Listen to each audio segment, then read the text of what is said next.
అందరికీ నమస్కారం. నేను మీ కొట్టే కావ్య. ఏపీ మాజీ సీఎం వైసీపీ అధ్యక్షులు జగన్మోహన్ రెడ్డి గారిలో అయితే మార్పు వచ్చిందంటూ సోషల్ మీడియాలో అయితే తెగ వార్తలు ట్రోల్ అవుతున్నాయి.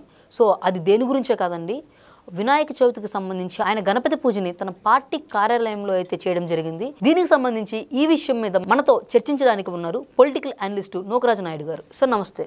నమస్కారం అమ్మా.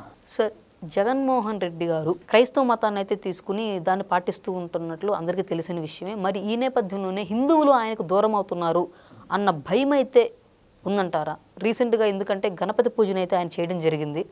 ఈ నేపథ్యంలో ఆయన బొట్టు పెట్టుకోవడం, ప్రసాదం తిన్నట్టు కొన్ని విజువల్స్ అయితే వాళ్ళ పార్టీ అధిష్టానమే మనకి వీడియోస్ రూపంలో రిలీజ్ చేశారు. దీని మీద ఏమంటారు? ముందుగా గణపతి బప్ప మోరియా ఒక అద్భుతమైన పండుగ. ఇది పర్యావరణ హితమైన పండుగ వినాయక చవితి.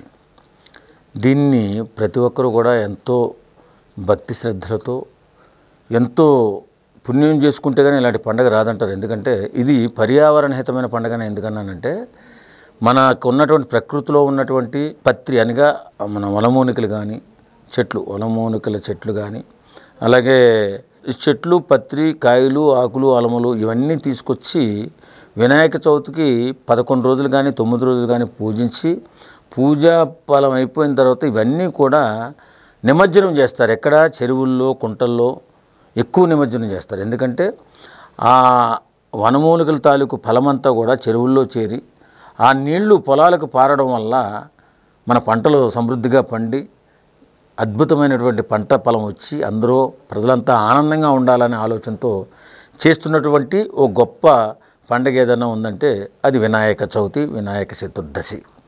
ఇంత గొప్ప పండుగను హిందువులందరూ జరుపుకుంటారు. మీరు చెప్పింది జగన్మోహన్ రెడ్డి గారి గురించి. ఆయన మెల్లిగా హిందువుగా మారబోతున్నాడు అన్నట్టుగా అనిపిస్తుంది నాకు. ఎందుకంటే అది మారడం కాదు, ఓట్ల రాజకీయంలా కనపడుతుంది. ఎందుకంటే నేను గొప్ప సన్నివేశాన్ని చూశాను.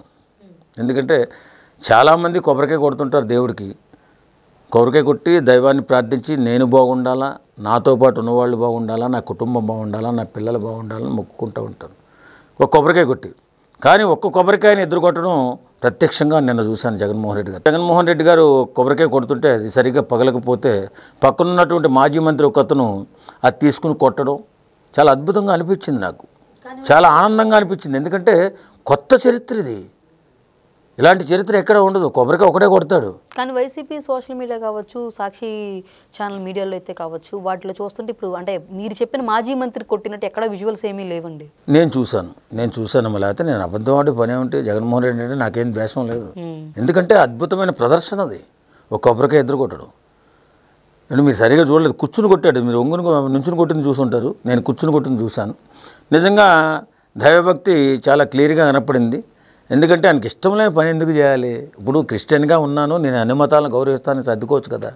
ఇప్పుడు పవన్ కళ్యాణ్ గారు ఉన్నారండి, నేను హిందువుని కానీ అన్ని మతాలని ప్రేమిస్తాను, అందరూ నా దగ్గరే ఉంటారు, అన్ని మతాల వాళ్ళు అందరినీ ప్రేమిస్తాను, ప్రతి మతాన్ని అభిమానిస్తాను, ఆరాధిస్తానని చెప్పి కూడా అంటాడు ఆయన. మరి అలా ధైర్యంగా ఎందుకు చెప్పలేకపోతున్నాడు ఇతను? కొంపదీసి యేసుప్రభుని ఈయన జీవితాన్ని నాశనం చేసేస్తాడా ఏంటి? కొంపదీసి అంత పవర్ఫుల్ గాడ్ ఏంటి అయి ఉంటాడా ఏంటి? మరి ఇటీవల వైఎస్ జగన్మోహన్ రెడ్డి గారి భార్య అయినటువంటి భారతిరెడ్డి గారు అయితే ఒక పక్క అక్కడ చర్చిలోకి వెళ్ళి కనిపించారు. ఇటేమో ఈయన చూస్తుంటేనేమో గణనాథునికి పూజ చేస్తూ కనిపించారు. అంటే ఇద్దరు కూడా అటు ఒకరు ఎక్కువ కాదు, ఒకరు తక్కువ కాదు అనేది ఎక్స్ప్రెస్ చేస్తున్నట్లే కదా. మరి కాదండి, జగన్మోహన్ రెడ్డి గారు ఇక్కడ వినాయకుడి దగ్గర కూర్చుని పూజ చేశాడు కదా, అది వాళ్ళ దృష్టిలో పాపం, చేయకూడని నేరం. దాన్ని కడిగేసుకోవాలంటే భార్య వెళ్ళి చర్చికి వెళ్ళి ప్రార్థన చేయాలి. ఆ కారణం చేత వెళ్ళి ఉంటారు తప్ప భారతిరెడ్డి గారు ఏదో మామూలుగా ఎప్పుడు వెళ్తుంటారు.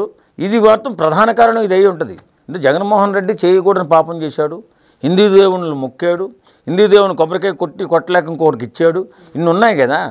ఈ కారణం చేత భారతిరెడ్డి గారు చర్చికి వెళ్ళి ఉంటారని అనుకుంటున్నాను. మరి ఇటీవల కాలంలో అయితే టీటీడీ చైర్మన్ గారికి జగన్మోహన్ రెడ్డి గారికి సంబంధించి ఒక వార్త అయితే మనం వింటూనే ఉన్నాము. మరి ఎవరైతే తిరుపతి దేవస్థానానికి అన్యమతులు వస్తారో వాళ్ళు ఖచ్చితంగా డిక్లరేషన్ మీద సైన్ చేయాలి అని చెప్పనేది అయితే ఉండేది. మరి గతంలో ఈయన సీఎంగా ఉన్నప్పుడైతే సీఎం తానే కాబట్టి డిక్లరేషన్ మీద సైన్ చేశారో చేయకుండా వెళ్ళారో మరి ఎవరికి అయితే తెలీదు. మరి రీసెంట్గా ఆయన తిరుపతి వెళ్తున్నారు అన్న వార్తలు అయితే వచ్చి నిజమైన అబద్ధమైన, కానీ డిక్లరేషన్ మీద సంతకం పెట్టేదే లేదు అన్నట్లు విమర్శలు వస్తాయి. నేనేమంటానంటే వేరే మతాన్ని గౌరవిస్తూ అదే పూజిస్తున్నటువంటి వాళ్ళు వేరే మతస్థులు ఎవరైనా మన తిరుపతి కొండపైకి వస్తే డిక్లరేషన్ ఫారం మీద సంతకం పెట్టడం అంటే ఏంటంటే ఉద్దేశం, నేను మీ మతాన్ని గౌరవిస్తున్నాను, మీ దేవుణ్ణి నమ్ముతున్నాను కాబట్టి ఈవేళ నేను తిరుపతికి వచ్చి దైవ దర్శనానికి వచ్చాను, మీ ప్రసాదం స్వీకరిస్తాను అని పూర్తి మనస్సుతో నిర్మలమైన మనస్సుతో దైవానికి నేను పూజించడానికి వస్తున్నానని చెప్పడం అన్నమాటను. ఇప్పుడు వేరే మతస్థులు ఉంటారండి, అప్పుడు క్రిస్టియనో లేకపోతే ముస్లిమో ఉంటాడు. ముస్లిం వాళ్ళు కూడా చాలామంది వెంకటేశ్వర స్వామి అంటే చాలా ఇష్టం. ఎందుకంటే బీబీ నాంచారి వెంకటేశ్వర స్వామి భార్య బీబీ నాంచారమ్మ గారు ముస్లిం. అంటే రెండు మతాలు కలిపి తిరుపతిలో చాలా ప్రోగ్రామ్స్ చేస్తూ ఉంటాయి, చాలా పండుగలు చేసుకుంటూ ఉంటారు.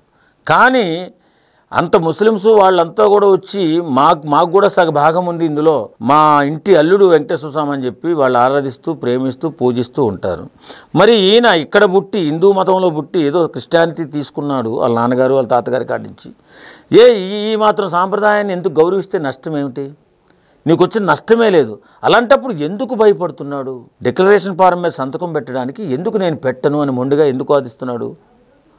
కారణం అయితే తెలియదు. ముస్లిమ్స్ ఎక్కువ మంది మా వెంకటేశ్వర స్వామిని వెళ్ళి డిక్లరేషన్ ఫారం మీద సంతకం పెట్టి మరీ వెళ్తున్నాడు కదా. ముస్లిమ్స్కి లేని అభ్యంతరం నీకెందుకు వచ్చి? నువ్వు ఇండియాలో ఉన్నావు. ఇండియాలో ఉన్న ప్రతి ఒక్కరు ముస్లిం అయినా క్రిస్టియన్ అయినా లేకపోతే ఇంకొకరైనా హిందువే లెక్క. మరి అలాంటి హిందూ దేశంలో పుట్టిన నువ్వు డిక్లరేషన్ ఫారం మీద సంతకం పెట్టడం సాంప్రదాయం, అది అందరూ గౌరవిస్తున్నారు. కానీ పవన్ కళ్యాణ్ గారి బిడ్డలు వారు కూడా గౌరవించి సంతకాలు పెట్టి భార్య బిడ్డ ఇద్దరు కూడా వెళ్ళారే. ఆ మాత్రం జ్ఞానం లేదా మరి మన జగన్మోహన్ రెడ్డికి? పవన్ కళ్యాణ్ గారి గురించి మాట్లాడారు కాబట్టి ఒక చిన్న మాట సార్. ఆయన భార్య అయినటువంటి అన్నాలిజీనోవా గారు అయితే మనం ఇటీవల చూసాము, తిరుపతికి వెళ్ళి తలనీలాలు ఇచ్చి, అంత పెద్ద స్థాయిలో ఉన్న వ్యక్తి అయినా కూడా తలనీలాలు ఇవ్వటము, డిక్లరేషన్ మీద సైన్ చేయడము, అదేవిధంగా అన్నప్రసాదానికి సంబంధించి విరాళం ఇవ్వటము, భోజనం చేయడం ఇలాంటివి చూస్తూ ఉన్నాం. మరి ఇలాగే జగన్మోహన్ రెడ్డి గారి భార్య ఈయన వీళ్ళిద్దరు చేయగలరంటారా భవిష్యత్తులో అయినా సరే? చేయరు కూడా చేయలేరు. ఏదో వాళ్ళ నాటకాలు డ్రామాలు ఏవో ఆడతారు తప్ప ఎంత ధైర్యం చేయగలరా? డిక్లరేషన్ ఫారం మీద సంతకం పెట్టి అలాగే తలనీలాలు సమర్పించి ప్రసాదం తీసుకోగలరా? వీళ్ళు తీసుకోలేరు. ఎందుకంటే వీళ్ళు కరుడు కట్టినటువంటి క్రిస్టియానిటీలో ఉన్నారు. కానీ నేను క్రిస్టియన్ని, అన్ని మతాలు గౌరవిస్తాను, అందరూ నాకు సమానమైన ఒక్కరోజున చెప్పగలిగాడు జగన్మోహన్ రెడ్డి. ప్రజలను మోసం చేయడు. ఎప్పుడు కూడా ప్రజల్ని ఏంటంటే ఎలా చూస్తుంటే ఒక భిక్షగాళ్ళగా చూస్తుంటాడు. ఎప్పుడు కూడా మధ్యతరగతి ప్రజలంటే అస్సలు గిట్టదు, హిందువులంటే అసలు పడదు నిజంగా చెప్పాలంటే.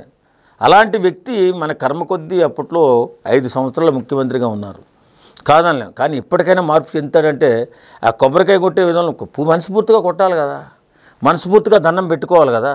ఇదేం లేదు, వచ్చాడు ఏదేదో కొడుతున్నాడు, ఏదో తిన్న ట్యాక్స్ చేస్తున్నాడు. ఇవన్నీ చాలా ఆశ్చర్యంగా ఉంటున్నాయి. నిన్ను చేయమని ఎవరు చెప్పాడు రా బాబు?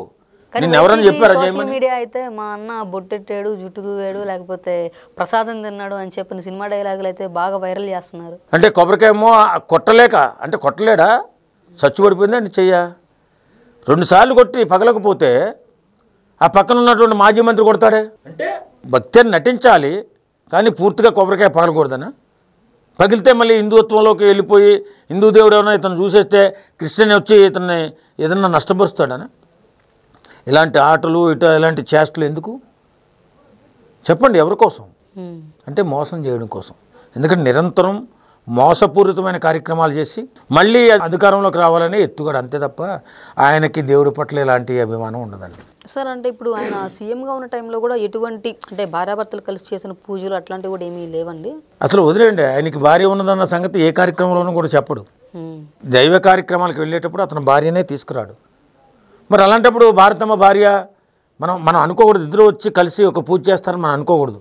క్రిస్టియన్గా అయితే మాత్రం వాళ్ళు చర్చికి ఇద్దరు కలిపి వెళ్తారు, అలాగే వాళ్ళ నాన్నగారు సమాధి దగ్గరికి వెళ్ళి ప్రార్థనలో ఇద్దరు పాల్గొంటారు. ఇది మాత్రం చేస్తారు తప్ప హిందూ సాంప్రదాయం ప్రకారం హిందూ పండుగలు కానీ హిందూ దేవుళ్ళ దగ్గర కానీ ఇద్దరు కలిసి వెళ్ళరు. చాలామంది ఎప్పటి నుంచో అడుగుతున్నారు ఇద్దరు కలిసి ఒక్కసారి ఏ దేవుడినన్నా మొక్కడం దండం పెట్టడం చూద్దామని. ఎప్పుడూ వాళ్ళ జీవితంలో పెట్టరు. శ్రీరామనవమి ఇలాంటి దైవ కార్యక్రమాలకు సంబంధించి ఒకసారి వాళ్ళిద్దరు కూడా స్టేజ్ మీద కనపడిన దృశ్యాలు మనం చూసాం కదండి గతంలో. అంటే దేవుడు ఈ ఇంటికి రావాలా? దేవుడి దగ్గరికి ఈయన వెళ్ళడా? అంటే షర్ట్ వేసుకుంటాడా ఇంటి దగ్గర? మరి చర్చి షర్ట్ వేసుకోవచ్చు కదా, మరి చర్చికి ఎందుకు వెళ్తున్నారు వీళ్ళు? అంటే హిందువులను మోసం చేయడం కాదా అది? హిందువులను మోసం చేసి హిందువులను అమాయకంగా చూడడం కాదు అది కదమ్మా. సెట్ వేసుకుని ఆయన ఇంటి దగ్గర వెంకటేశ్వర స్వామిని పెట్టుకుని పూజ చేస్తున్నట్టు నటిస్తాడా సినిమా యాక్టర్ లాక్క? సినిమాల్లో చూస్తుంటాం మేము, సినిమా వాళ్ళం కాబట్టి. సినిమాల్లో సెట్లు వేసేసి అక్కడ ఏదో ఆ షూటింగ్ నిమిత్తం సెట్ వేస్తాం, ఎన్న పీకేస్తాం, పారేస్తాం, అది పక్కన అంతే కదా ఇతను కూడా చేసేది. నువ్వు చర్చికి అయితే మాత్రం కట్టిన చర్చికి వెళ్తావు, నువ్వైతే గుడినమ్మో ఇక్కడ ఇంట్లో ఏమో సెట్ వేసుకుని ఆర్టిఫిషియల్ చేసుకుని ఏదో నమ్మించాలని ప్రయత్నం చేసి తూతూ మంత్రంగా కార్యక్రమం చేసేసి నేను కూడా హిందువులను గౌరవిస్తున్నానని చెప్తున్నావా? నీ జీవితంలో ఎప్పుడైనా సరే నువ్వు నిజమైన నాయకుడు అయితే నేను క్రిస్టియన్ని, మీ మతాన్ని నేను గౌరవిస్తాను పూర్తిగా చెప్పు. సార్ ఒక ఫైనల్గా ఒక మాట, 2024 ఎలక్షన్స్ తర్వాత జగన్మోహన్ రెడ్డి గారు బయటకు వచ్చి చేసిన కార్యక్రమాలు ఏవైతే కావచ్చు, అంటే చేసింది 2 రకాల కార్యక్రమాలే, ఒకటి వచ్చేసరికి పార్టీ కార్యక్రమాలు కావచ్చు, లేకపోతే బయట పరామర్శలు అయితే కావచ్చు, దైవ కార్యక్రమం అయితే ఇది ఒక్కటేనండి. సో ఈ నేపథ్యంలోనే ఆయన ఈ ఎలక్షన్స్ తర్వాత రీసెంట్గా బొట్టు పెట్టుకుని కనిపించారు. ఇప్పుడేమో బొట్టు పెట్టుకున్నారు, పలహారం తింటున్నట్లు విజువల్స్ ఇవన్నీ మనం చూస్తూ ఉన్నాము. నిజంగా మారతారన్న ఆలోచన ఉందా? అంటే మారతారా లేదా మీ అభిప్రాయం ప్రకారం? 100% మారడు. అది సెట్ వేసుకుని బొట్టు పెట్టుకున్నంత మాత్రాన అది దైవభక్తి అవుదండి. దైవభక్తి వేరు. ఎందుకు నటించాలంటున్నాను? నువ్వు గట్స్ లేవు, సింహం అంటారు, అదంటారు, ఇదంటారు, గట్స్ లేవా మాట్లాడాను.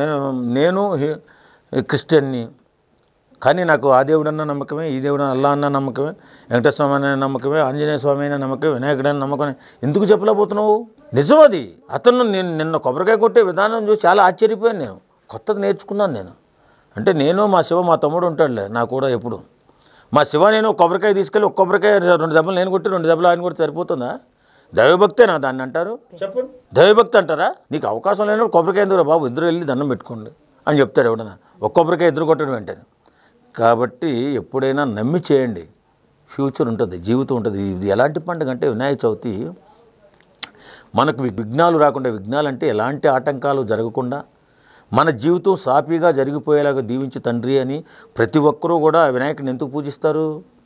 మనం వెళ్ళే ప్రయాణంలో కానీ, మనం నడిచే నడకలో కానీ ఎలాంటి ఆటంకాలు లేకుండా, మన బిడ్డల భవిష్యత్తు కానీ, వాళ్ళు చదువు విషయంలో ఆటంకాలు కానీ, వాళ్ళు వెళ్ళేటటువంటి ఉద్యోగ వ్యవహారాలలో ఆటంకాలు కూడా రాకుండా కాపాడే దేవుడు ఎవరున్నారు? వినాయకుడు. ప్రప్రథమంగా వినాయకుడి పూజ ఎందుకు చేస్తారు? మన జీవితం బాగుండాలని, మన ఆరోగ్యం బాగుండాలని, మన బిడ్డల భవిష్యత్తు బాగుండాలని చేసేటటువంటి ఒక గొప్ప పూజ మన హిందువులు నమ్ముతారు. ప్రప్రథమంగా మన వినాయకుడిని నమ్ముతారు. అంత గొప్ప దేవుడి దగ్గరికి వచ్చి నువ్వు పిచ్చ నాటకాలు చేస్తే ఫలితం ఎలా ఉంటుందో నువ్వే చూస్తావు. ఆల్రెడీ చూసున్నావు, తర్వాత చూస్తావు. కాబట్టి నువ్వు స్వచ్ఛమైన మనసుతో పూజ చేయి, బొట్టు పెట్టుకో, దండం పెట్టుకో. కానీ ప్రజల్ని ఏమార్చాలని, ప్రజలను మోసం చేయాలని నీ ఇష్టానుసారం నువ్వు ప్రవర్తన చేస్తే ప్రజలు చూస్తూనే ఉంటారు, కానీ దేవుడు కూడా చూస్తాడు. పైన దేవుడు చూస్తాడు, అది గుర్తుపెట్టుకో. నువ్వు నమ్మితే నమ్ము, లేకపోతే నిన్ను నమ్మమని ఎవడు చెప్పలా, వినాయకుడు పూజ చేయమని ఎవడు చెప్పలా. నువ్వు ఇష్టం ఉంటే చేయి, లేకపోతే మాని. కానీ మా మనోభావాలు దెబ్బతినేలా నువ్వు పూజలు చేయకని చెప్పి నేను కోరుకుంటాను. Okay sir, thank you. Thank you.